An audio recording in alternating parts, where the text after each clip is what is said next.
మనకు కామెంట్ వచ్చింది సాక్ L1 L2 ఎలా ఉంటుంది అని చెప్పి. SOC security operation center L1 and L2 roles అనేవి సైబర్ సెక్యూరిటీలో చాలా ఇంపార్టెంట్ రోల్స్ ఇవి. ప్రతి ఆర్గనైజేషన్లో సైబర్ థ్రెట్స్ అనేవి ఇంక్రీజ్ అవుతుంది. 24/7 మానిటరింగ్ అనేది చాలా అవసరం అవుతుంది కాబట్టి సాక్ L1 L2 పొజిషన్స్కి ఖచ్చితంగా చాలా గ్రోత్ ఉండే అవకాశం ఉంది. అసలు ఫస్ట్ ఆఫ్ ఆల్ ఈ సాక్ L1 ఏం చేస్తారంటే continuous real time monitoring of security alerts అంటాం మనం. అంటే real time security alerts monitoring అనేది చాలా ఇంపార్టెంట్. సో వీళ్ళు సాక్ L1 పొజిషన్ వాళ్ళు ఈ అలర్ట్స్ని రియల్ టైమ్ మానిటరింగ్ చేస్తారు. వీళ్ళకి మెయిన్ థ్రెట్ అనాలిసిస్ కానీ కోరిలేషన్ కానీ అలాగే ఎఫెక్టివ్ కమ్యూనికేషన్ స్కిల్స్ అనేవి చాలా కీ రోల్ ప్లే చేస్తాయి.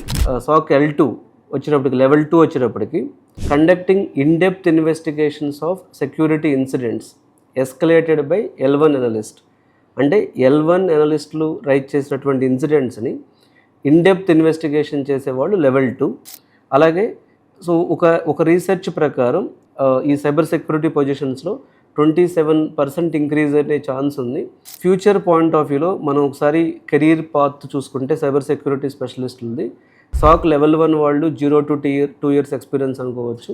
లెవెల్ 2 వీళ్ళు నెక్స్ట్ స్టెప్ ప్రమోషన్ కింద లెవెల్ 2కి వెళ్తారు. అలాగే లెవెల్ 3 సో 2 to 4 years వాళ్ళు లెవెల్ 2లో వర్క్ చేస్తారు.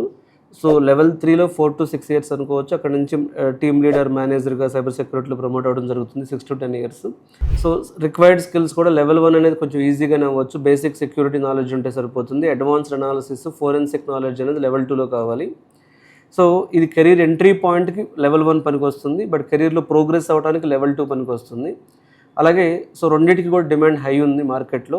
బట్ చాలామంది నేను కొంతమంది కామెంట్స్ చూశాను, నేను సైబర్ సెక్యూరిటీలో జాబ్స్ లేవు అనేది అబద్ధం. జాబ్స్ ఉన్నాయి, కానీ జాబ్స్కి సరిపడా ఇండస్ట్రీ డిమాండ్కి సరిపడా ఇండస్ట్రీ రిలవెంట్కి సరిపడా స్కిల్ సెట్ని మాత్రం నేర్చుకోవట్లేదు.